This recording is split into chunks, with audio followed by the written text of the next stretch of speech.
प्रिय विद्यार्थियों नमस्कार। मैं डॉक्टर धनंजय कुमार सिंह, सह आचार्य संस्कृत बाबू शोभाराम, राजकीय कला महाविद्यालय अलवर, राजस्थान। आज हम लोग पढ़ेंगे एमए पूर्वार्ध तृतीय पत्र भारतीय दर्शन के पाठ्यक्रम में निर्धारित सांख्य का सत्य कार्यवाद। सांख्य दर्शन के विभिन्न विषयों, प्रकृति का स्वरूप, पुरुष का स्वरूप, सांख्य की सृष्टि प्रक्रिया पर हमने पिछली कक्षाओं में विचार किया था। अब सांख्य के कार्य कारणवाद, जिसे हम सत्कार्यवाद कहते हैं, के विषय पर संक्षिप्त प्रकाश डालेंगे, विचार करेंगे। सभी भारतीय दर्शन कार्य कारणवाद के विषय में विचार करते हैं। सभी दर्शन यह मानते हैं कि यह संसार कार्य रूप है। इतना विशाल संसार, सुबह होती है, शाम होती है, आकाश में तारे हैं, हमारी रचना हुई है, मनुष्य योनि है, पशु योनि है, इन सब का कोई न कोई कारण तो होगा ही। इस विषय पर गहन चिंतन मनन करने के बाद सब दर्शन ने अपनी अपनी दृष्टि से विचार किया है। उनका कहना है कि यह संसार एक कार्य रूप है और इस संसार का कोई न कोई कारण अवश्य होना चाहिए। जो लोग यह मानते हैं कि यह संसार कार्य है, इसका कोई कारण, कोई इसे मूल प्रकृति को मानता है, कोई इसे चेतन तत्व को मानता है, कोई जड़ तत्व मूल प्रकृति को मानता है।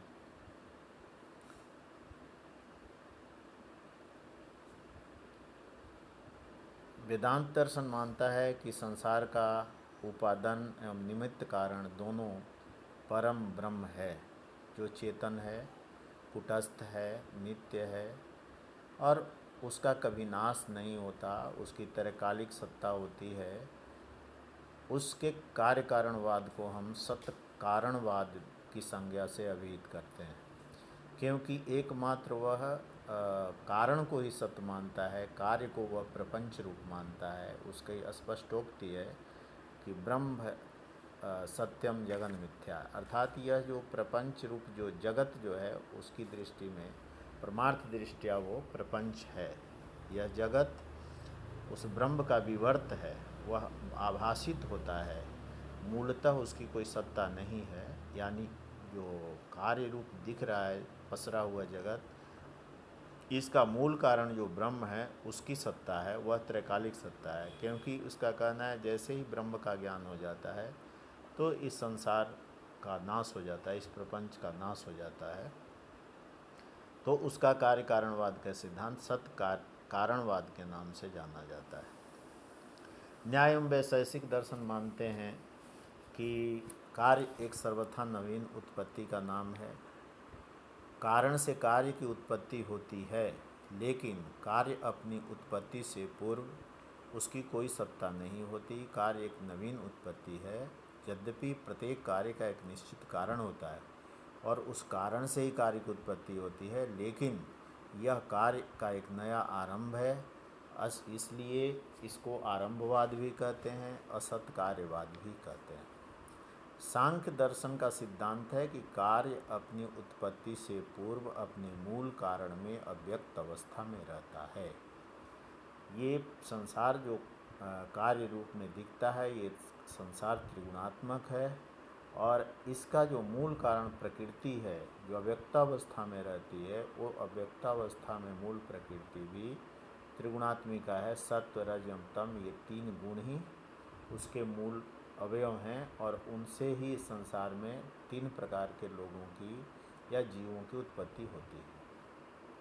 इसके लिए एक कारिका सांख्य कारिका में उल्लिखित हुई है, जो हेतु के रूप में प्रस्तुत की जाती है। असद कारणात् उपादान ग्रहणात् सर्वसंभवाभावात् सक्तस्य शक्य कारणात् कारण भवाच्च सत्कार्यम। इसके एक एक शब्द को हम देखेंगे। एक एक जो कारिका में जो शब्द हैं वो हेतु के रूप में प्रस्तुत हैं। असत कारणात्, असत अकारणात्, अर्थात असत की सत्ता नहीं होती। जो असत्य है, जिसकी सत्ता नहीं है, वह कारण रूप भी नहीं है। जिसकी सत्ता अर्थात अस्तित्व ही नहीं है, उसकी कभी उत्पत्ति नहीं हो सकती। जैसे बालू से तेल या घी कभी उत्पन्न नहीं किया जा सकता।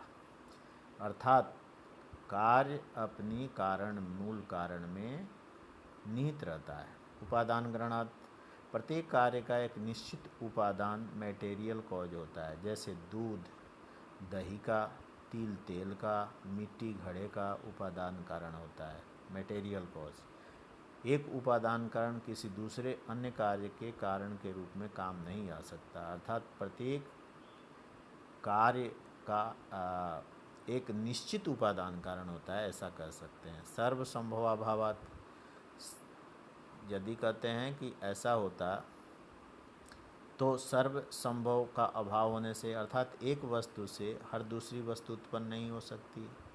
नहीं तो यदि सभी से सभी उत्पन्न होने लगते तो बालू से तेल और तिल से घी की उत्पत्ति संभव नहीं है, क्योंकि निश्चित उपादान कारण में ही कार्य अव्यक्तावस्था में रहता है। सक्तस्य शक्य कारणात्, कारण अपनी योग्यता शक्ति के अनुकूल ही कार्य उत्पन्न करता है। जैसे दूध में ही दही, मलाई, घी आदि को उत्पन्न करने की शक्ति है, योग्यता है, अन्य में ऐसा नहीं। और तेलहन में ही तिल, खल आदि उत्पन्न करने की क्षमता है। चीनी में मिठास उत्पन्न करने की है। अतः सिद्ध होता है कि कारण उसी कार्य को उत्पन्न करने में सक्षम है जिसको उत्पन्न करने की उसमें योग्यता होती है। तस्य शक्य कारणात्, सक्षम में ही उसकी शक्य कारणता है, योग्यता है। कारण भावाच्च सत्कार्यम, कार्य और कारण अभिन्न हैं। कारण भावात्, जो कार्य है सत्य है, अपनी उत्पत्ति से पूर्व भी उसकी सत्ता है, और वो कारण भावात्मक है, कारण में उसकी भावरूपता है। कार्य अपनी उत्पत्ति से पूर्व अपने निश्चित कारण में अव्यक्तावस्था में रहता है, यह तात्पर्य है। अतः कार्य की सत्ता उत्पत्ति से पूर्व अपने कारण में निश्चित रूप से रहती है। उचित अवसर पाकर वह कारण में से कार्य रूप में अपने को व्यक्त करता है। दही रूपी कार्य अपनी उत्पत्ति से पूर्व अपने मूल कारण दूध में अव्यक्तावस्था में रहता है। दही दूध का वास्तविक रूपांतर है। सत्कार्यवाद के दो रूप हैं, परिणामवाद और विवर्तवाद।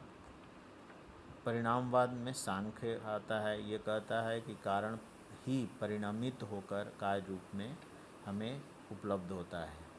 जबकि विवर्तवाद, जिसे हमने पूर्व में उल्लेख किया कि वेदांत दर्शन का है, जो कहता है कि कार्य कारण से उत्पन्न तो होता है लेकिन उसका कारण सत्य है, और यह जो कार्य है ये विवर्त रूप है। विवर्त क्या? सतत्व तो अन्यथा प्रथा विकार इति उदीरितः, अतत्व तो अन्यथा प्रथा विवर्त इति उदीरित। उसमें तत्व नहीं होता, तत्व कारण रूप में रहता है लेकिन वह आभासित होता है।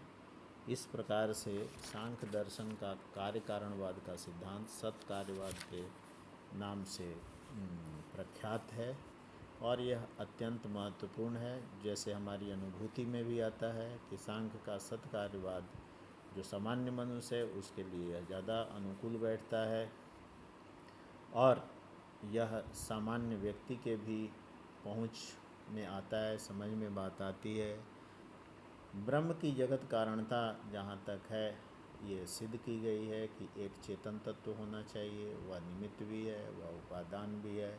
इसमें निमित्त ईश्वर को नहीं माना गया सांख्य दर्शन में, लेकिन प्रकृति से पुरुष का संयोग होने पर चेतन तत्व से संयोग को यहाँ निमित्त माना गया है, और उससे संयोग होने पर ही संसार की सृष्टि होती है। और संसार जो है, ये जो कार्यरूप जगत है, अपने मूल कारण प्रकृति में अव्यक्तावस्था में रहता है। धन्यवाद, नमस्कार।